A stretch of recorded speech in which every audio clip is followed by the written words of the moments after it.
Good morning. How are you doing today?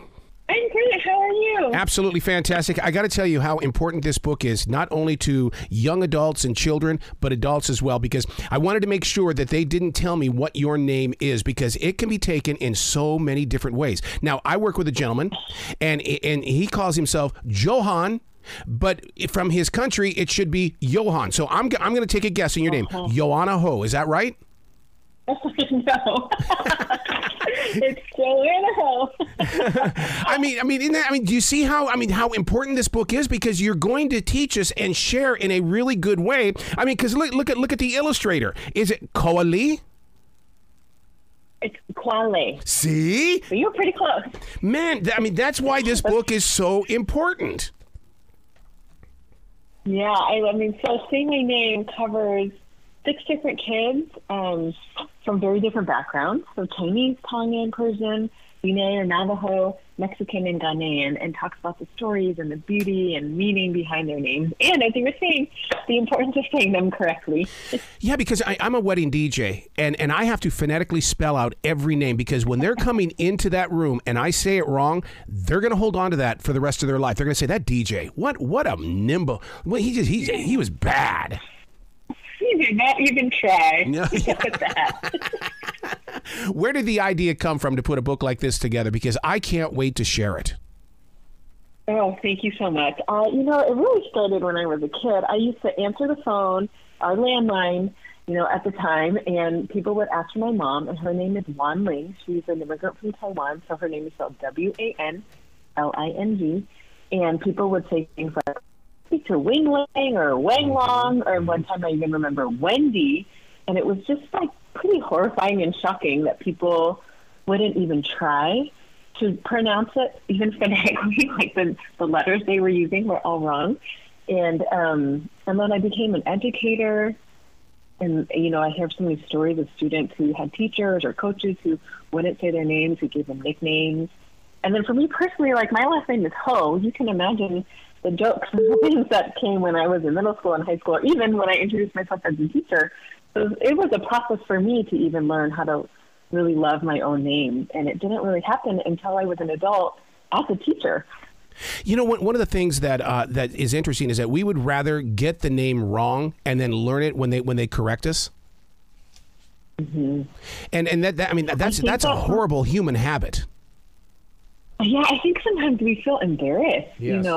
Or you're afraid to ask how to pronounce it. But I actually think what I would encourage folks to do is just to ask. That actually shows so much care that you would take the extra second it takes to ask someone how to say their name correctly. Yeah. So much, because it just shows that you care. You know? Yeah. And to show you how much this book has changed my adult life is that I work with a girl, and her name is Shania, and it's Seanea, and I keep telling her, I say it should be Sini, and she goes, no, it's Sean, and she pointed out Shania.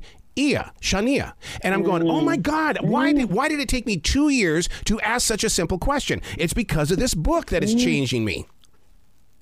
Oh, that's really beautiful. Thank you for sharing that. So, and you know how schools are these days, and going to the doctor's office. I mean, I would love to see this book in every doctor's office. Yeah. I actually had someone comment. I was posting about it on Instagram, and there was someone who was like, I want it in every doctor's office because every time I go to the doctor, they butcher my name. And then that makes me wonder about, they can't even say my name, or they won't even try, am I going to get good care? So that was, I had never actually thought about the doctor's office until I saw that comment, but I think that's a great point. The illustrations in this book, did the pictures come first or did the storyline? Because, everything comes together, and you are so authentic with the different cultures. Oh, yeah. That I can't say that comes purely from me. I did so much interviewing. Each of these characters and their backgrounds comes from a person or multiple people or places that are very dear to me personally. So I had a lot of help interviewing very close friends and coworkers as I was writing the book, so that because I'm writing outside my own experience and my own background, with the exception of the first girl who's Chinese, and that name is my name.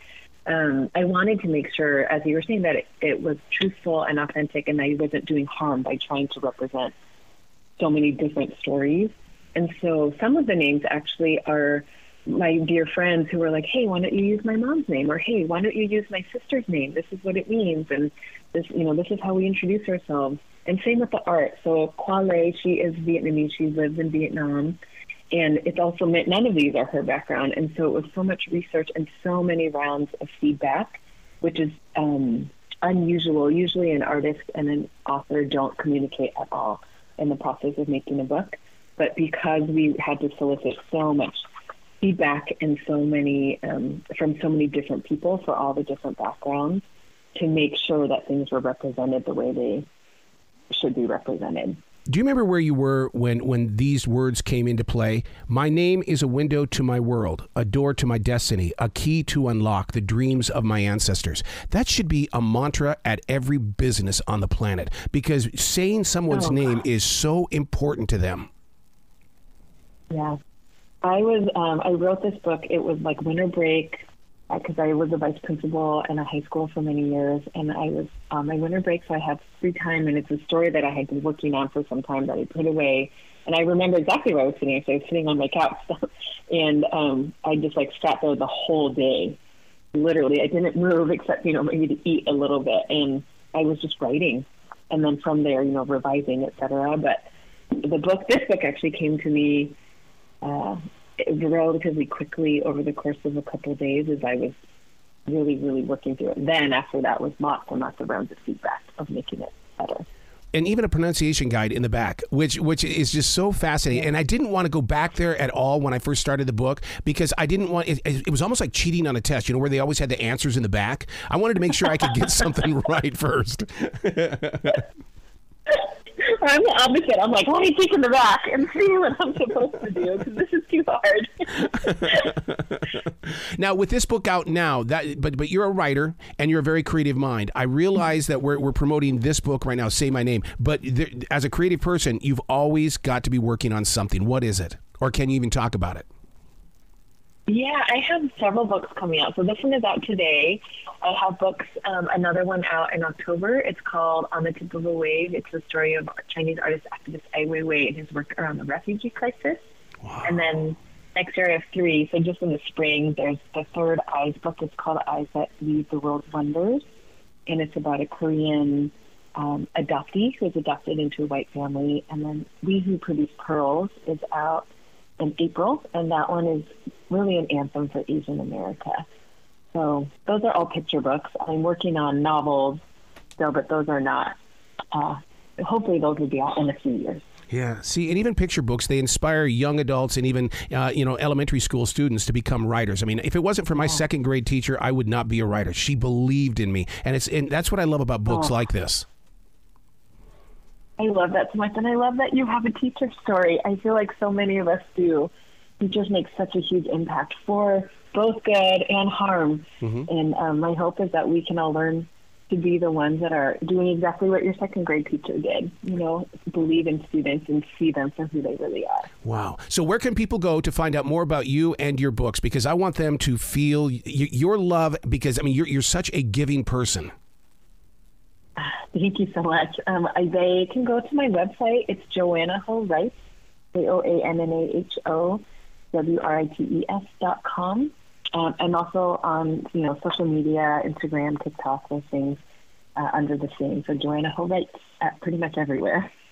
Please come back to the show anytime in the future. The door is always going to be open for you. Oh, thank you so much for having me. It was such an honor. Well, you be brilliant today, okay? Okay, you too. Okay, bye-bye.